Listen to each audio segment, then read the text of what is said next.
രണ്ട് ടൈപ്പ് ആൾക്കാരെ കുറിച്ച് ഞാൻ പറയാം. ഒന്നാമത്തെ ടൈപ്പ് കുട്ടികൾ ഫസ്റ്റ് നീറ്റ് എക്സാമിൽ നല്ല മാർക്ക്, ഇപ്പം അറ്റൻഡ് ചെയ്യുന്ന എല്ലാ മോക്ക് എക്സാമിലും നല്ല മാർക്ക്, ഇനി വരാൻ പോകുന്ന റീനീറ്റിലും നല്ല മാർക്ക് പ്രതീക്ഷിക്കുന്ന ഒരു ടൈപ്പ് കുട്ടികൾ.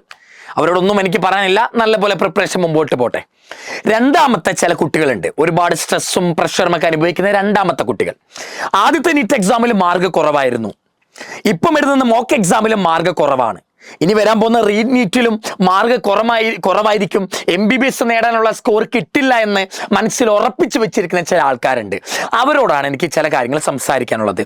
Still not getting enough mark, ഇനി ഇപ്പോഴും ഒരു നല്ല മാർക്ക് കിട്ടാത്ത ഒരാളെ കുറിച്ചാണ് ഞാൻ സംസാരിക്കുന്നത്. നമ്മൾ ഏകദേശം ഞാനൊരു 400-അടിയിലേക്ക് സ്കോർ ചെയ്യുന്ന ആൾക്കാരെ കുറിച്ചാട്ടോ പറയുന്നത്. അതിൻ്റെ 400 ഒരു 450, 500, 550 വരുന്ന ആൾക്കാർക്ക് ഇനി ഒരു 20 ദിവസം ഉണ്ടല്ലോ, ജൂൺ 21 എക്സാം. അപ്പോൾ എക്സാം എഴുതി പതുക്കെ മാർക്ക് ഇമ്പ്രൂവ് ആയിക്കോളും. എന്നാലും പറ്റ അടിയിലേക്കുള്ളത്, ഒരുപാട് അടിയിലേക്ക് മാർക്ക് സ്കോർ ചെയ്യുന്നതിനെ കുറിച്ചാണ് നമ്മൾ ഇന്ന് സംസാരിക്കുന്നത്. ഏകദേശം 400 മാർക്കിനും അടിയിലേക്ക് ഇപ്പോഴും മോക്ക് എക്സാമിൽ സ്കോർ വരുന്ന കുട്ടികളെ കുറിച്ചാണ് ഞാൻ സംസാരിക്കുന്നത്. മക്കളെ, ആദ്യം നിങ്ങൾ എന്തുകൊണ്ടാണ് സാർ ഇപ്പോഴും ഞങ്ങൾ 1 കൊല്ലം റിപ്പീറ്റ് ചെയ്താ, 2 കൊല്ലം, 3 കൊല്ലം, 4 കൊല്ലം ഒക്കെ റിപ്പീറ്റ് ചെയ്താ, എന്നിട്ട് ഞങ്ങൾക്ക് 400-അടിയിലേക്കാണ് സ്കോർ വരുന്നത്? നിങ്ങൾ +2 കഴിഞ്ഞ് ഡയറക്റ്റ് എഴുതുന്ന ഒരു കുട്ടിയായിരിക്കും. +2 കഴിഞ്ഞ് ഡയറക്റ്റ് നീറ്റ് എഴുതാൻ പോകുന്ന ഒരു കുട്ടിയാണെങ്കിൽ 400 എന്ന് പറഞ്ഞാൽ നല്ല സ്കോറാ. 400-അടിയിലേക്ക് പോകുന്നത് ആലോചിച്ച് നിങ്ങൾ വിഷമിക്കൊന്നും വേണ്ട. എന്നാൽ റിപ്പീറ്റും ചെയ്തൊരു കുട്ടിയെ സംബന്ധിച്ച് 400-അടിയിലേക്ക് സ്കോർ പോകുമെന്ന് പറഞ്ഞാൽ ഒരുപാട് പ്രോബ്ലങ്ങൾ നിങ്ങൾ തിരുത്താനുണ്ട്, ഒരുപാട് മിസ്റ്റേക്ക് നിങ്ങൾ ചെയ്യുന്നുണ്ട്. അത് തിരുത്താൻ നിങ്ങൾ നോക്കിക്കോണം. നിങ്ങൾ വരുത്താൻ ചാൻസുള്ള കുറച്ച് മിസ്റ്റേക്കുകളെ കുറിച്ച് പറയാം. ഒന്നാമത്തെ എന്താണെന്നറിയാമോ? നിങ്ങൾ റിപ്പീറ്റ് ചെയ്ത ആളാണല്ലോ, അപ്പോൾ നിങ്ങൾ ഒരു സ്ഥാപനത്തിൽ പോയി പഠിച്ചിട്ടുണ്ടാകും, അവിടെ ക്ലാസ്സുകൾ എടുക്കുന്നുണ്ടാകും. ആ ക്ലാസ്സിലെ കൺസെപ്റ്റുകൾ, ഫിസിക്സ്, കെമിസ്ട്രി, ബയോളജിയിലെ ഓരോ ചാപ്റ്ററിലെ കൺസെപ്റ്റുകൾ നിങ്ങൾ ചിലപ്പോൾ മനസ്സിലാക്കിയത് കൃത്യമായിട്ടായിരിക്കില്ല. അപ്പോൾ ഒന്നാമത്തെ എന്താ അറിയാമോ? കൺസെപ്റ്റ് ഇല്ലായ്മയായിരിക്കും ഒന്നാമത്തെ പ്രോബ്ലം. കൺസെപ്റ്റ് ഇല്ല, പ്രോബ്ലം ചെയ്യാൻ പറ്റുന്നില്ല, അതുകൊണ്ട് മാർഗം പോകുന്നു. ഇതായിരിക്കും ചിലപ്പോൾ ഒന്നാമത്തെ പ്രോബ്ലം. രണ്ടാമത്തെ പ്രോബ്ലം എന്താ? ബേസിക്സ് ക്ലിയർ അല്ല, ബേസ് ക്ലിയർ അല്ല. ഫിസിക്സിൻ്റെയോ കെമിസ്ട്രീൻ്റെയോ ബയോളജിൻ്റെയോ ഒന്നും ബേസ് ക്ലിയർ അല്ലാത്തത് രണ്ടാമത്തെ കാരണമായിരിക്കാം. മൂന്നാമത്തെ എന്താ? ബൈഹാർട്ട് ചെയ്ത് വെച്ചേക്കാം. ഫോർമുലാസ് ഒന്നും ഫിസിക്സിലെയോ കെമിസ്ട്രിയിലോ ഒന്നും ഫോർമുലയൊന്നും കൃത്യമായിട്ട് ഓർമ്മ വരുന്നില്ല. മൂന്നാമത്തെ എന്താ? നിങ്ങളുടെ ടെൻഷൻ ആയിരിക്കാം, നിങ്ങളുടെ ഉള്ളിലെ പ്രഷർ, നിങ്ങളുടെ ടെൻഷൻ ആയിരിക്കാം കാരണം. നാലാമത്തെ എന്താ? ഫാമിലിയിലെ പ്രോബ്ലംസ് ആയിരിക്കും, എന്തെങ്കിലും പ്രോബ്ലംസ് കാണും ഫാമിലിയിലെ പ്രോബ്ലംസ് ആയിരിക്കാം. ഇതൊക്കെ ആയിരിക്കും ചിലപ്പോൾ ഇതിലൊരു കാരണമായിട്ട് വരിക. ഇതല്ലാതെയും ചില കാരണങ്ങൾ കാണും, അത് ചില പേഴ്സണൽ കാര്യങ്ങളായിരിക്കും. ഇതായിരിക്കും ഒട്ടുമിക്ക കുട്ടികളുടെയും പ്രശ്നം എന്ന് പറഞ്ഞാൽ. കൺസെപ്റ്റ് ഇല്ലായ്മ, ബേസ് ഇല്ലായ്മ, ഫോർമുല മറന്നു പോവുക, ടെൻഷൻ അടിക്കുക, ഫാമിലി പ്രോബ്ലം. മക്കളുടെ ഫാമിലിയിൽ എന്ത് പ്രോബ്ലം ആയിക്കോട്ടെ, ചിലപ്പോൾ ഫോൺ വിളിക്കുമ്പോൾ മാർക്ക് കുറഞ്ഞനുസരിച്ച് ചിലപ്പോൾ അമ്മയും അച്ഛനും ഒക്കെ നിങ്ങളുടെ ചൂടാകുന്നുണ്ടായിരിക്കാം. അതൊന്നും നിങ്ങൾ മൈൻഡ് ആക്കണ്ട. ഈ ഫാമിലി പ്രോബ്ലം ഞാൻ എത്രയൊക്കെ പറഞ്ഞാലും നിങ്ങൾ നിയന്ത്രിക്കേണ്ട കാര്യമാണ്. ടെൻഷൻ നിങ്ങൾ അടിക്കുന്ന അത് നിങ്ങൾ നിയന്ത്രിച്ചേ പറ്റുള്ളൂ. ഈ മൂന്ന് കാര്യങ്ങളായിരിക്കും ഒട്ടുമിക്ക കുട്ടികൾക്കും പ്രോബ്ലമായിട്ട് വരിക. സാർ, ഞാൻ 1 കൊല്ലം റിപ്പീറ്റ് ചെയ്യാൻ പോയി, ആ സമയത്തെ ക്ലാസ്സുകൾ ആദ്യം വൃത്തിക്ക് കേട്ടു, പിന്നെ ക്ലാസ്സുകൾ കേൾക്കുമ്പോൾ എനിക്ക് വൃത്തിക്ക് മനസ്സിലായില്ല, എൻ്റെ കൺസെപ്റ്റ് പോയി, എനിക്ക് ബേസിലായ്മയുണ്ട്, ഫോർമുലാസ് ഒക്കെ കാണാതെ പഠിച്ചു വെച്ചേക്കാണ്, ചില എക്സാം എഴുതാൻ നേരം കിട്ടാറില്ല. ഇതൊക്കെയായിരിക്കും ഈ ആദ്യത്തെ 3 കാര്യങ്ങളായിരിക്കും ഒട്ടുമിക്ക കുട്ടികൾക്കും എന്താ പ്രശ്നമായിട്ട് വരാനുള്ള കാരണം. കൺസെപ്റ്റ്, ബേസില്ലായ്മ, ഫോർമുല മറന്നു പോവുക, ടെൻഷൻ അടിക്കുക, ഫാമിലി പ്രോബ്ലം. ഇതൊക്കെ നിങ്ങൾ എന്തായാലും മാറ്റിയേ പറ്റുള്ളൂ. ഒരുപാട് സാറുമാർ പറയുന്നതാണ്, നിങ്ങളുടെ ഫാമിലിയിലെ പ്രശ്നമായിക്കോട്ടെ, നിങ്ങളുടെ ഉള്ളിലെ ടെൻഷൻ ആയിക്കോട്ടെ, ജസ്റ്റ് അത് മാറ്റിയാലേ എന്ത് കാര്യമുള്ളൂ. നിങ്ങളെല്ലാം പഠിച്ചു പോയിട്ട് കാര്യമില്ല, ഇതെല്ലാം കറക്റ്റായിട്ട് കാര്യമില്ല. ടെൻഷനും ഒക്കെ വന്നാൽ ആ എക്സാം കുളമാകും, റീനീറ്റും കുളമാകും. ഞാൻ പറയാണ്, നിങ്ങൾ നല്ലപോലെ പഠിച്ചു എന്ന് പറഞ്ഞിട്ട് കാര്യമില്ല. ടെൻഷൻ അടിച്ചാലുണ്ടല്ലോ ഫോർമുലാസ് കൃത്യസമയത്ത് ഓർമ്മ വരില്ല, കൺസെപ്റ്റ് അപ്ലൈ ചെയ്യാൻ പറ്റില്ല. ടെൻഷൻ അടിച്ചാൽ ഉള്ളത് കൂടെ മറന്നു പോവുകയുള്ളൂ. വേസ്റ്റ് ആണ് ടെൻഷൻ അടിക്കുന്നത്. അപ്പൊ അത് ടെൻഷൻ അടിച്ചാൽ എന്തായാലും മാർക്ക് കുറയുമല്ലോ. അപ്പൊ എന്തിനാ പിന്നെ ടെൻഷൻ അടിക്കുന്നത്? നിങ്ങൾ തന്നെ മാറ്റേണ്ടതാണ് ടെൻഷൻ എന്ന് പറഞ്ഞാൽ. ഫാമിലി പ്രോബ്ലംസ് നിങ്ങൾ തന്നെ ഒഴിവാക്കണം. മക്കളെ, എനിക്ക് നിങ്ങളോട് പറയാനുള്ളത്, ഈ 400-നേക്കാൾ മാർക്ക് കുറവുള്ള ആൾക്കാരോട് എനിക്ക് പറയാനുള്ളത്, നിങ്ങൾക്ക് ഒന്നാമത് നിങ്ങൾ ചെയ്യേണ്ടത് എന്താ? നിങ്ങൾക്ക് ചിലപ്പോൾ ഒരു ചാപ്റ്റർ വീക്കായിരിക്കും. വീക്ക് ചാപ്റ്റേഴ്സ് എന്ന് പറഞ്ഞാൽ കൺസെപ്റ്റ് വൃത്തിക്ക് അറിയാത്ത ചാപ്റ്റേഴ്സ്, ഒന്നും അറിയാത്ത ചാപ്റ്റേഴ്സ് ആയിരിക്കാം. പക്ഷെ ചാപ്റ്റേഴ്സ് അറിയാം, പക്ഷെ അതിലെ കൺസെപ്റ്റ് തറമാകാത്തതായിരിക്കാം. അതൊക്കെയാണ് വീക്ക് ചാപ്റ്റേഴ്സ് എന്ന് പറഞ്ഞാൽ. ഈ വീക്ക് ചാപ്റ്റേഴ്സ് എന്ത് ചെയ്യാം? നിങ്ങളിനി ഏകദേശം ഏതെങ്കിലും വീഡിയോൻ്റെ 1 ഷോട്ട് കാണുക, ഏതെങ്കിലും ചാനൽ എടുക്കുക, അതിൽ 1 ഷോട്ട് കാണുക. റേ ഒപ്റ്റിക്സ് എന്ന് പറഞ്ഞ ചാപ്റ്റർ ആയിക്കോട്ടെ, അത് ഓഫ്ലൈനിൽ ക്ലാസ് എടുക്കാൻ ഏകദേശം 10-12 മണിക്കൂറൊക്കെ വേണം. അതൊന്നും ആ സമയം നമുക്ക് കളയാനില്ലല്ലോ. അപ്പം അതിൻ്റെ വൺ ഷോട്ട് കാണാം. വൺ ഷോട്ടൊക്കെ ഏകദേശം എത്ര 2-2.5 മണിക്കൂറൊക്കെ കാണുള്ളൂ. 2-2.5 മണിക്കൂറൊക്കെ 1.5x സ്പീഡിലിട്ട് കാണുക. 1.5x കാണുക. എന്നിട്ട് എന്ത് ചെയ്യുക? എന്നിട്ട് എന്ത് ചെയ്യുക? നോട്ട് എഴുതാൻ നിൽക്കണ്ട. നിങ്ങൾ നോട്ട് എഴുതാൻ നിൽക്കണ്ട. നിങ്ങൾ എന്ത് ചെയ്യണം? നിങ്ങൾ ഓൾറെഡി നിങ്ങൾക്ക് റേ ഒപ്റ്റിക്സിന്റെ ഒരു നോട്ട് നിങ്ങളെ കാണുമല്ലോ. നിങ്ങൾ ഏതെങ്കിലും ഒരു സ്ഥാപനത്തിൽ പോയിട്ട് അവിടെ പഠിച്ചു കാണുമല്ലോ. അപ്പോൾ ഉണ്ടാക്കിയ നോട്ട് ഉണ്ടല്ലോ, ആ നോട്ടിൽ തന്നെ അടയാളപ്പെടുത്തുക. ഈ വൺ ഷോട്ട് 2-2.5 മണിക്കൂറിന്റെ വൺ ഷോട്ട് കാണുമ്പോൾ തന്നെ ആ അധ്യാപകൻ എന്താണോ അതിൽ പഠിപ്പിക്കുന്നത് അത് നിങ്ങൾ എന്ത് ചെയ്യുക? വീണ്ടും നിങ്ങളുടെ തന്നെ പഴയ നോട്ടിൽ അടയാളപ്പെടുത്തി പഠിക്കുക. നിങ്ങൾ ഈ 2.5 മണിക്കൂർ വെച്ച് പുതിയൊരു നോട്ട് ഉണ്ടാക്കാൻ നിൽക്കണ്ട. ഓൾറെഡി ഉള്ള നോട്ടിൽ അടയാളപ്പെടുത്തി പഠിക്കുക. അപ്പൊ എന്താ, ഈ 2-2.5 മണിക്കൂർ കൊണ്ട് കൺസെപ്റ്റ് ഇല്ലാത്തൊക്കെ വീണ്ടും വരും. ഈ 2-2.5 മണിക്കൂറിൽ ആ സാർ വേഗം പഠിപ്പിക്കുന്നതൊക്കെ ഇമ്പോർട്ടന്റ് ഭാഗമായിരിക്കും. അപ്പൊ ഇമ്പോർട്ടന്റ് ഭാഗത്തിന്റെ കൺസെപ്റ്റ് ഒന്നുകൂടെ കിട്ടും. കൺസെപ്റ്റോടെ പഠിക്കാൻ നോക്കുക. നിങ്ങൾ ഒരു ചാപ്റ്റർ വീക്ക് ആണെങ്കിൽ വൺ ഷോട്ട് എടുക്കുന്നു. ആ വൺ ഷോട്ടിൽ 2-2.5 മണിക്കൂർ കാണാതെ പഠിക്കാൻ നിൽക്കരുത്. കൺസെപ്റ്റോടെ പഠിക്കാൻ വേണം മക്കളെ നിൽക്കാൻ. നോട്ട് എഴുതാൻ നിൽക്കണ്ട. ഓൾറെഡി ഉള്ള നോട്ടിൽ അടയാളപ്പെടുത്തുക. പറ്റുന്നുണ്ടെങ്കിൽ, ഇനി എഴുതിയ നിർബന്ധമാകുള്ളെങ്കിൽ ആ 2-2.5 മണിക്കൂറിൽ റേ ഒപ്റ്റിക്സിൽ എന്തൊക്കെ പഠിപ്പിക്കുന്നുണ്ടോ അതിലെ ഇക്വേഷൻസ് മാത്രം വെച്ച് എന്ത് ചെയ്യുക? ഒരു ഇക്വേഷൻ ബുക്ക് ഉണ്ടാക്കുക. ഇക്വേഷൻസ് മാത്രം വെച്ച് എന്തുണ്ടാക്കുക? ഒരു ഇക്വേഷൻ ബുക്ക് ഉണ്ടാക്കുക. ഫിസിക്സ് കെമിസ്ട്രിക്ക് ഇക്വേഷൻ ബുക്ക് വേണം, അല്ലെങ്കിൽ എറർ ബുക്ക് എന്നൊക്കെ വിളിക്കും. ഫിസിക്സ് കെമിസ്ട്രി ബയോളജിക്ക് എറർ ബുക്ക് നല്ലതാണ്. ഓക്കെ, ഇനി ഇതാ ചെയ്യേണ്ടത് സാർ. ഇനിയിപ്പോൾ എന്താ പഠിക്കുക സാർ? റേ ഒപ്റ്റിക്സിൽ ഒരു കൺസെപ്റ്റും അറിയില്ല. അപ്പം എന്താ ചെയ്യുക? ആ ചാപ്റ്റർ വീഡിയോ ആണോ ചെയ്യേണ്ടത്? അല്ല, ആ ചാപ്റ്ററിന് 2-2.5 മണിക്കൂറിൻ്റെ വൺ ഷോട്ട് കാണാം, വീണ്ടും പഠിച്ചുണ്ടാക്കുക. ഓക്കെ, ആ 2-2.5 മണിക്കൂറിൽ ഇമ്പോർട്ടൻ്റ് ആയിരിക്കും ആ സാർ പഠിപ്പിക്കുക. ഇനി നിങ്ങൾക്ക് വീക്ക് ടോപ്പിക്കാന്നിരിക്കട്ടെ, ഏതെങ്കിലും ടോപ്പിക്ക് നിങ്ങൾ വീക്കാന്നിരിക്കട്ടെ. വീക്ക് ടോപ്പിക്കാണെങ്കിൽ ഉദാഹരണം നോക്ക്, വർക്ക് എനർജിയിൽ കൊളീഷൻ. വർക്ക് എനർജി നമ്മളെല്ലാം ചെയ്യും, എനർജി ലോസ്, ഫ്രിക്ഷൻ എല്ലാം ചെയ്യും. ബട്ട് അതിൽ ഏറ്റവും കൂടുതൽ കുട്ടികൾക്ക് പാടാണ് കൊളീഷൻ എന്ന് പറഞ്ഞ ഭാഗം. അപ്പൊ ചാപ്റ്റർ ഫുൾ നിങ്ങൾക്ക് പാടില്ല, കൊളീഷൻ എന്ന് പറഞ്ഞ ടോപ്പിക്കാണ് നിങ്ങൾക്ക് പാട്. ആ കൊളീഷൻ എന്ന് പറഞ്ഞ ടോപ്പിക് എങ്ങനെ കാണാം? ഈ ഏതെങ്കിലും ഒരു ചാനലിലെ വർക്ക് എനർജീൻ്റെ ക്ലാസ് എടുക്കുക. വർക്ക് എനർജീൻ്റെ ക്ലാസ് എടുക്കുമ്പോഴോ അതിലെ കൊളീഷൻ്റെ മാത്രം കാണുക. കൊളീഷൻ മാത്രം കാണുക. വീക്ക് ടോപ്പിക് ഉണ്ടെങ്കിൽ ഏതെങ്കിലും നല്ല വീഡിയോസ് എടുത്തിട്ട് ആ ടോപ്പിക് ഒന്നുകൂടെ കാണാൻ നോക്കുക. വീക്ക് ചാപ്റ്റർ ആണെങ്കിൽ ആ ചാപ്റ്റർ വൺ ഷോട്ട് വേഗം കാണുക. ഇക്വേഷൻസ് ഒക്കെ വേഗം എഴുതി വെക്കുക. പ്രീവിയസ് ഇയർ വേണമെങ്കിൽ ക്വസ്റ്റ്യൻ ചെയ്യാം. ഓക്കെ, ഇങ്ങനെ വീക്ക് ടോപ്പിക്കും വീക്ക് ചാപ്റ്ററും ഒക്കെ കവർ ചെയ്യുക. കൺസെപ്റ്റ് ഇല്ലെങ്കിൽ ഒറ്റൊരു ഉപാധിയുള്ളൂ. കൺസെപ്റ്റ് ഇല്ലെങ്കിൽ എക്സാം പറ്റില്ല, എക്സാം ക്വസ്റ്റ്യൻ ചെയ്യാൻ പറ്റില്ല. അപ്പൊ എന്ത് ചെയ്യുക? കൺസെപ്റ്റ് ഉണ്ടാക്കാൻ വേണ്ടി വേഗം ഒരു വീഡിയോ കണ്ടു തീർക്കുക, കൺസെപ്റ്റ് ഉണ്ടാക്കുക. അതും കാണാതെ പഠിക്കാൻ നിന്നാൽ മാർക്ക് കുറയും മക്കളെ. ഇതാണ് നിങ്ങൾക്ക് ഏതെങ്കിലും ചാപ്റ്റേഴ്സ് നിങ്ങൾ വീക്ക് ആണെങ്കിൽ, വീക്ക് ടോപ്പിക് ആണെങ്കിൽ, വീക്ക് ചാപ്റ്റർ ആണെങ്കിൽ നിങ്ങൾ വീഡിയോ കാണുക, വേഗം റെഡിയാക്കുക. ഇനി നിങ്ങൾക്ക് പഠിക്കാനുള്ള, നിങ്ങൾ ഏകദേശം രാവിലെ ഒരു 24 മണിക്കൂറിൽ നിങ്ങൾ 7 മണിക്കൂർ ഉറങ്ങിന്നിരിക്കട്ടെ. ബാക്കി 17 മണിക്കൂറുണ്ട്. ഈ 17 മണിക്കൂറിന് ഞാൻ നിങ്ങളുടെ പരിപാടികളൊക്കെ 2-3 മണിക്കൂറൊക്കെ പൊക്കോട്ടെ.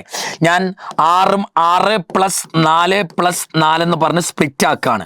6+4+4 14 മണിക്കൂർ നിങ്ങൾ പഠിക്കുന്നിരിക്കട്ടെ. 14നേക്കാൾ കൂടുതൽ പഠിക്കാൻ എപ്പോഴും നോക്കണം കേട്ടോ. ഈ 14 മണിക്കൂറിൽ ഞാൻ ഈ 6 മണിക്കൂർ നിങ്ങൾ പഠിക്കേണ്ടത് ഏതായിരിക്കണം? ബയോളജി ആയിരിക്കണം. ഈ 4 മണിക്കൂർ ഫിസിക്സിന്, 4 മണിക്കൂർ കെമിസ്ട്രിക്ക്. ഈ മാർക്ക് കുറഞ്ഞവരെ സംബന്ധിച്ച്, 400 മാർക്കിനേക്കാൾ അടിയിൽ വരുന്നവരെ സംബന്ധിച്ച് ബയോളജി അവർക്ക് ഏറ്റവും കൂടുതൽ പവർഫുൾ ആക്കണം. ബയോളജി തന്നെ ഒരു 320+ മാർക്ക് വാങ്ങിക്കാൻ പറ്റണം. ബയോളജിയിൽ കൂടുതൽ ഫോക്കസ് ചെയ്യുക. 400 മാർക്ക് കുറവ് ഒട്ടുമിക്ക കുട്ടികൾക്ക് മാർക്ക് കുറയാൻ കാരണം എന്താ? ഫിസിക്സ് കെമിസ്ട്രിയിലുള്ള ടഫായിരിക്കും. മാർക്ക് ബയോളജി അത്യാവശ്യം സിമ്പിളാണ്. ബയോളജി ഉള്ളതുകൊണ്ട് തന്നെ ഏകദേശം എല്ലാ കുട്ടികൾക്കും 300+ കിട്ടുന്നതാ. എന്നിട്ട് 300-നടിയിലൊക്കെ പോകാന്ന് പറഞ്ഞാൽ ബയോളജിയും സ്ട്രോങ് അല്ല എന്ന് അതിൻ്റെ അർത്ഥം. അപ്പൊ നിങ്ങൾ 6+4+4 എന്ന് കൊടുത്തേക്കാണ്. ബയോളജി 6 മണിക്കൂർ പഠിക്കുക, 4 മണിക്കൂർ ഫിസിക്സ്, 4 മണിക്കൂർ കെമിസ്ട്രി പഠിക്കുക കേട്ടോ. നിങ്ങൾക്ക് ഏതാണോ ടഫ് അതിനനുസരിച്ച് നിങ്ങൾക്ക് സമയം വേണേൽ കൂട്ടാം. 6 മണിക്കൂർ ഫിസിക്സ് ആണ് ടഫെങ്കിൽ 6 മണിക്കൂർ ഫിസിക്സിന് കൊടുക്കാം, 4 മണിക്കൂർ കെമിസ്ട്രി, 4 മണിക്കൂർ ബയോളജി. ഓക്കെ, നിങ്ങൾക്ക് ഏതാണോ അതിനനുസരിച്ച് നിങ്ങൾ ടൈം മാനേജ് ചെയ്യുക. എല്ലാ ദിവസവും എല്ലാം പഠിച്ചിരിക്കണം. എനിക്ക് അതേ പറയാനുള്ളൂ. എല്ലാ ദിവസവും എല്ലാം പഠിച്ചിരിക്കണം. എല്ലാ ദിവസവും നിങ്ങൾ എല്ലാം പഠിച്ചിരിക്കാൻ നോക്കുക. ബയോളജിയിലേക്ക് വരികയാണെങ്കിൽ നമ്മൾ എന്താ ചെയ്യുക? ലൈൻ ബൈ ലൈൻ വായിക്കുക. ബയോളജിക്ക് വരികയാണെങ്കിൽ ലൈൻ ബൈ ലൈൻ വായിക്കുക. ഒരു പോയിന്റും വിടല്ലേ, ഓരോ ലൈനും വായിക്കുക. സ്വന്തമായിട്ട് ക്വസ്റ്റ്യൻ ഉണ്ടാക്കാൻ നോക്കുക. ലൈനിൽ നിന്ന് ലൈൻ കാണാതെ പഠിക്കുകയല്ല ചെയ്യേണ്ടത്, ആ ലൈനിലെ കൺസെപ്റ്റ് ആണ് മനസ്സിലാക്കേണ്ടത്. ലൈൻ ബൈ ലൈൻ നോക്കുക. അടുത്തെന്താ മക്കളെ? NCERT ഡയഗ്രാംസ് നോക്കുക, എന്തെങ്കിലും ഡയഗ്രാംസ് ഉണ്ടോ, ആ ഡയഗ്രാംസ് നോക്കി വെക്കുക. എന്തെങ്കിലും കോളം ഉണ്ടോ, കോളംസ് ഉണ്ട്, ഓരോ കോളത്തിനകത്തെ വാല്യൂസ് പറയുന്നുണ്ട്. ഇവിടെ ബയോമോളിക്യൂൾസിലെ പ്രോട്ടീൻ ഇത്ര ശരീരത്തിൽ വേണം, വാട്ടർ ഇത്ര വേണം, പിന്നെന്താ കാൽസ്യം ഇത്ര വേണം, ഓരോ അളവ് പറയുന്നുണ്ടല്ലോ, അളവുകളൊക്കെ നോക്കി വെക്കണം. ബയോളജിയിൽ ലൈൻ ബൈ ലൈൻ വായിക്കുക, ഡയഗ്രാംസ് ചെയ്യുക, കോളംസ് നോക്കുക. പിന്നെന്താ പ്രീവിയസ് ഇയർ ക്വസ്റ്റ്യൻ ചെയ്യുക. നിങ്ങൾ പുതിയ ക്വസ്റ്റ്യൻ ചെയ്യാൻ സമയമില്ലെങ്കിലും പ്രീവിയസ് ഇയർ ക്വസ്റ്റ്യൻ നിർബന്ധമായി ചെയ്യണം. പ്രീവിയസ് ഇയർ ക്വസ്റ്റ്യൻ ചെയ്തിട്ട് വേണം ബാക്കി എല്ലാ പരിപാടിക്കും പോകാൻ. ലിവിംഗ് വേൾഡ് പഠിച്ചാൽ ഡയഗ്രാംസും കോളംസ് നോക്കി അതിന്റെ പ്രീവിയസ് ഇയർ ക്വസ്റ്റ്യൻ ചെയ്യുക. അതിനൊരു ബുക്ക് നിങ്ങൾ എന്തായാലും വാങ്ങിച്ചു വെച്ച് കാണുമല്ലോ. കെമിസ്ട്രിയിലേക്ക് വരികയാണെങ്കിൽ എല്ലാ ഫോർമുലേസും എഴുതി വെക്കണം. എല്ലാ ഫോർമുലേസും എഴുതി വെക്കുന്ന ഒരു ബുക്ക് വേണം. ഫോർമുല ബുക്ക് അല്ലെങ്കിൽ എറർ ബുക്ക് എന്ന് വിളിക്കാം. ബയോളജിക്ക് നോട്ട് ഉണ്ടാക്കാൻ നിൽക്കേണ്ട, NCERT തന്നെ വായിച്ചാൽ മതി, നോട്ട് ഉണ്ടാക്കണ്ട. കെമിസ്ട്രിക്ക് ഓൾറെഡി നിങ്ങൾ പഠിച്ചപ്പോൾ ഉണ്ടാക്കിയ നോട്ട് ഉണ്ടല്ലോ, അതിൽ ഇമ്പോർട്ടന്റ് ഇക്വേഷൻ മാത്രം എഴുതി വെച്ച് ഒരു ഫോർമുല ബുക്ക് ഉണ്ടാക്കുക. എന്നിട്ട് എന്ത് ചെയ്യുക, ഓർഗാനിക്കലി നെയ്മഡ് റിയാക്ഷൻ പഠിക്കുക. മെക്കാനിസം പഠിക്കേണ്ടതാ. സമയമില്ലെങ്കിൽ ഞാൻ മെക്കാനിസം പഠിച്ചെടുക്കാൻ കുറച്ച് പാടാണ് ചില കുട്ടികൾക്ക്. ഇമ്പോർട്ടൻ്റ് ആയിട്ട് എപ്പോഴും വരുന്ന നീറ്റിലെ ചില ക്വസ്റ്റ്യൻ ഉണ്ടല്ലോ, അതിന്റെ മെക്കാനിസം നല്ലപോലെ പഠിക്കുക. ബാക്കിയുള്ളതിന്റെ കൺവേർഷൻ മാത്രം പഠിച്ചു വെക്കുക. എപ്പോഴും നീറ്റിൽ വരുന്നതിന്റെ മെക്കാനിസം വൃത്തിക്ക് പഠിക്കുക. ബാക്കിയുള്ളതെല്ലാം എന്ത് ചെയ്യുക, നല്ല വൃത്തിക്ക് നോക്കി വെക്കുക. ഇതാവും, ഇന്ന റിയേജന്റ് കൊടുത്താൽ AB ആകും, ഇന്ന റിയേജന്റ് കൊടുത്താൽ CD ആകും, അത് പഠിച്ചു വെക്കുക. അതിനിടയ്ക്കുള്ള മെക്കാനിസം ഇമ്പോർട്ടൻ്റ് അല്ലെങ്കിൽ വിട്ടോ. എപ്പോഴും പരീക്ഷയ്ക്ക് ചോദിക്കുന്ന റിയാക്ഷൻ ആണെങ്കിൽ അതിന്റെ മെക്കാനിസവും പഠിക്കണം, കൺവേർഷനും പഠിക്കണം. നെയ്മഡ് റിയാക്ഷൻ പഠിക്കുക. ഇമ്പോർട്ടൻ്റ് ആയിട്ട് എല്ലാത്തിന്റെയും എന്ത് പഠിക്കുക, മെക്കാനിസം പഠിക്കുക. നല്ല മാർഗ്. ഞാൻ ഇപ്പൊ സമയമില്ലാത്തതുകൊണ്ടാണ്, ഇപ്പോഴും മാർഗ് കുറവാണ്, സമയം 10-20 ദിവസമേ ഉള്ളൂ. അതുകൊണ്ടാണ് ഞാൻ പറഞ്ഞത് എല്ലാത്തിനെയും പഠിക്കാൻ നിൽക്കേണ്ട, ഇമ്പോർട്ടൻ്റ് മാത്രം മെക്കാനിസം പഠിക്കാൻ. എന്നിട്ട് എന്ത് ചെയ്യുക, പ്രീവിയസ് ഇയർ ക്വസ്റ്റ്യൻ ചെയ്യുക മക്കളെ. പ്രീവിയസ് ഇയർ ക്വസ്റ്റ്യൻ ചെയ്യുക. ഫിസിക്സിലേക്ക് വരികയാണെങ്കിലോ സാറേ, അതിലും ഫോർമുലാസ് തന്നെ. അതിന്റെ ഫോർമുലാസ് ഒരു ബുക്ക് ഉണ്ടാക്കുക, ഫോർമുല ബുക്ക്. പിന്നെന്ത് ചെയ്യുക, കൺസെപ്റ്റ് റെഡിയാക്കാം. ഫിസിക്സിലാണ് കൺസെപ്റ്റ് വേണ്ടത്. ചുമ്മാതെ ഫോർമുല കാണാൻ പഠിച്ചിട്ട് കാര്യമില്ല. ഈ ഫോർമുല എപ്പോൾ അപ്ലൈ ചെയ്യണം, ഈ ഫോർമുല എവിടെ അപ്ലൈ ചെയ്യാൻ പാടില്ല, ഈ ഫോർമുല എങ്ങനെ കിട്ടി, കൺസെപ്റ്റ് ഏറ്റവും കൂടുതൽ വേണ്ടത് ഫിസിക്സിലാണ്. പിന്നെന്താ, ചാപ്റ്ററിനെ കണക്ട് ചെയ്ത് പഠിക്കണം. ലോസ് ഓഫ് മോഷനും 1Dയും 2Dയും ഒക്കെ കണക്ട് ചെയ്ത് പഠിക്കുക. ഓരോ ചാപ്റ്റർ തമ്മിൽ കണക്ട് ചെയ്ത് ക്വസ്റ്റ്യൻ ചോദിക്കുന്ന ഫിസിക്സിലാണ് മക്കളെ. അടുത്തെന്താ, പ്രീവിയസ് ഇയർ ക്വസ്റ്റ്യൻ ചെയ്യുക. ഇതാണ് എല്ലാത്തിനും ഉള്ള ട്രിക്ക് എന്ന് പറഞ്ഞാൽ. ബയോളജി, കെമിസ്ട്രി, ഫിസിക്സിലെ എല്ലാത്തിനെയും പ്രീവിയസ് ഇയർ ക്വസ്റ്റ്യൻ വേണം മക്കളെ ആദ്യം ചെയ്യാൻ.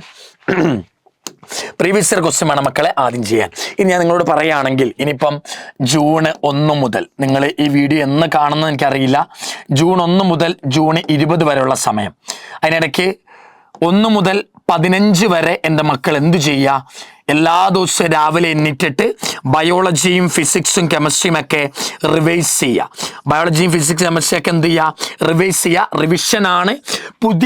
പുതിയ സാധനങ്ങൾ പഠിക്കുന്നത് കുറവായിരിക്കണം, കൂടുതലും റിവൈസ് ചെയ്യാൻ നോക്കുക. പുതിയ സാധനങ്ങൾ പഠിക്കുന്നത് കുറയ്ക്കുക.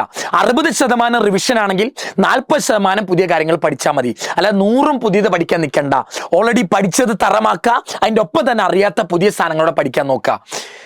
1 മുതൽ 15 തീയതി വരെ നിങ്ങൾ റിവൈസ് ചെയ്താൽ മതി. അതിനുശേഷം 16 തീയതി മുതൽ 20 തീയതി വരെയുള്ള സമയമുണ്ടല്ലോ, ഈ 16 മുതൽ 20 വരെയുള്ള സമയം, അല്ലെ വേണ്ട 1 മുതൽ 14 വരെ കൊടുക്കാം, 15 മുതൽ 20 വരെ.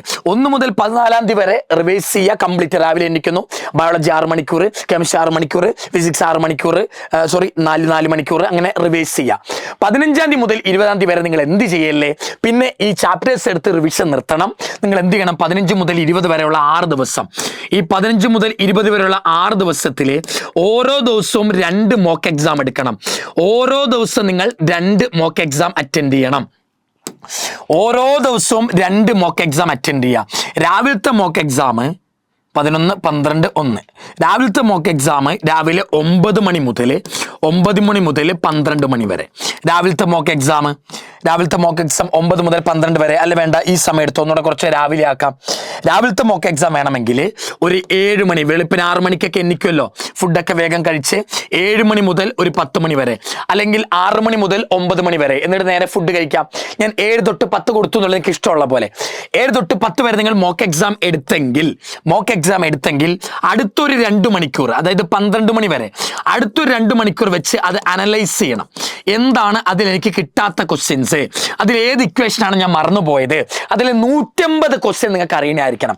രാവിലെ ഒരു മോക്ക് എക്സാം എടുത്തു, എന്നാൽ ഇനി ഉച്ചയ്ക്ക് ശേഷം അടുത്ത് എടുക്കാം, അങ്ങനല്ല. രാവിലത്തെ മോക്ക് എക്സാം എടുത്തു കഴിഞ്ഞ് അതിലെ കംപ്ലീറ്റ് ക്വസ്റ്റ്യൻ നിങ്ങൾക്ക് കിട്ടുന്നുണ്ടോ നോക്കിയിട്ട് വേണം ഉച്ച കഴിഞ്ഞ് അടുത്ത മോക്ക് എക്സാം എടുക്കാൻ. രാവിലെ 6 തൊട്ട് 9 മണി വരെ മോക്ക് എക്സാം എടുത്തു, ഒരു 9 തൊട്ട് 11 അല്ലെ 12 മണി വരെ 3 മണിക്കൂർ കൊണ്ട് അതിൽ കിട്ടാത്ത പ്രോബ്ലംസ് ഒക്കെ എവിടെ നിന്നാണ് ഇക്വേഷൻ വേണ്ടതനുസരിച്ച് കിട്ടുക നോക്കുക. ഈ സത്യം മോക്ക് എക്സാം ഉണ്ടല്ലോ, മോക്ക് എക്സാം ഏറ്റവും നല്ല റിവിഷനാണ്.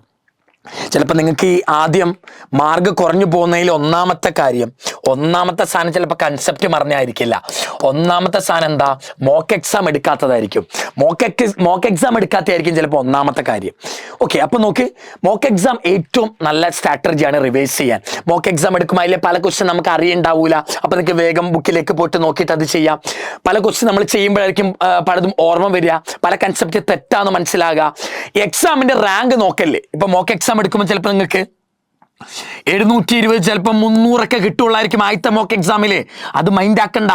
ആദ്യത്തെ മോക്ക് എക്സാമിൽ 300 മാർക്ക് ആയിരിക്കും. ആ 300 മാർക്ക് കൂട്ടാൻ വേണ്ടി അല്ല മോക്ക് എക്സാം. ഈ എക്സാമിൽ ഏതൊക്കെ ക്വസ്റ്റ്യൻ അറിയില്ല, ഏതൊക്കെ ഭാഗമാണ് വീക്ക്, അത് മനസ്സിലാക്കാനാണ് മോക്ക് എക്സാം. മിസ്റ്റേക്കുകൾ തിരുത്താൻ വേണ്ടി മോക്ക് എക്സാം ഉപയോഗിക്കുക. അല്ലാതെ മാർക്ക് കൂട്ടി നോക്കി സെൽഫ് ഞാൻ പൊളിയാ, ഞാൻ ഉഷാറാന്ന് വിചാരിക്കാനല്ല മോക്ക് എക്സാം മക്കളെ. അടുത്ത നോക്ക്. അടുത്ത രണ്ടാമത്തെ മോക്ക് എക്സാം ഉച്ച കഴിഞ്ഞെടുക്കണം. അത് 2 മണി മുതൽ 5 മണി വരെ ആയിരിക്കണം. കൃത്യമായിട്ട് 2 മണി മുതൽ 5 മണി വരെ. ഒരു ദിവസം തന്നെ 2 മോക്ക് എക്സാം. 15 മുതൽ 20 വരെയുള്ള 6 ദിവസങ്ങളിൽ നിങ്ങൾ ഒന്നും പഠിക്കാൻ പിന്നെ പോകരുത്, വീണ്ടും എടുത്തു വെച്ച് വായിക്കാൻ നിൽക്കരുത്. 2 മോക്ക് എക്സാം ആയിരിക്കണം നിങ്ങളുടെ പ്ലാൻ. 2 മോക്ക് എക്സാം എഴുതി കഴിഞ്ഞ് അതിലെ കംപ്ലീറ്റ് ക്വസ്റ്റ്യൻ ചെയ്ത് നോക്കി ബാക്കി സമയം കിട്ടുകയാണ് നിങ്ങൾക്ക് വേണ്ട പോലെ നിങ്ങൾക്ക് എന്തെന്ന് വെച്ച് നിങ്ങൾക്ക് പഠിക്കാം, പ്രശ്നമില്ല. 16-ാം തീയതി മുതൽ 15 മുതൽ 20 വരെയുള്ള ആ 6 ദിവസങ്ങളിൽ ദിവസം 2 മോക്ക് എക്സാം എടുത്തിരിക്കണം. 2 തൊട്ട് 5 വരെ. ഈ സമയം മാറില്ലേ, രാവിലത്തെ സമയം മാറിയാലും വൈകുന്നേരത്തെ സമയം ഇത് തന്നെ ആയിരിക്കണം. കാരണം നീറ്റ് എക്സാം ഈ സമയത്താണല്ലോ.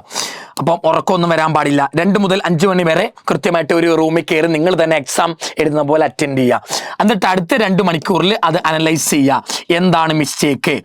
ഈ 2 പേപ്പറും അറ്റൻഡ് ചെയ്ത് ആ 2 പേപ്പറും അനലൈസ് ചെയ്തിട്ട് അന്നത്തെ ദിവസം വേറെ പണിക്ക് പോകാൻ പാടുള്ളൂ, കിടക്കാനും പാടുള്ളൂ. ഓക്കെ, അപ്പൊ അങ്ങനെ 6 ദിവസമുണ്ട് നമുക്ക്. 15-ാം തീയതി മുതൽ 20-ാം തീയതി വരെ 6 ദിവസം. 15, 16, 17, 18, 19, 20, 6 ദിവസം. 6 ദിവസം ഓരോ ദിവസവും 2 മോക്ക് എക്സാം. ഓരോ ദിവസം 2 മോക്ക് എക്സാം ആകുമ്പോൾ ടോട്ടൽ നിങ്ങൾക്ക് 12 മോക്ക് എക്സാം കിട്ടുന്നുണ്ട്.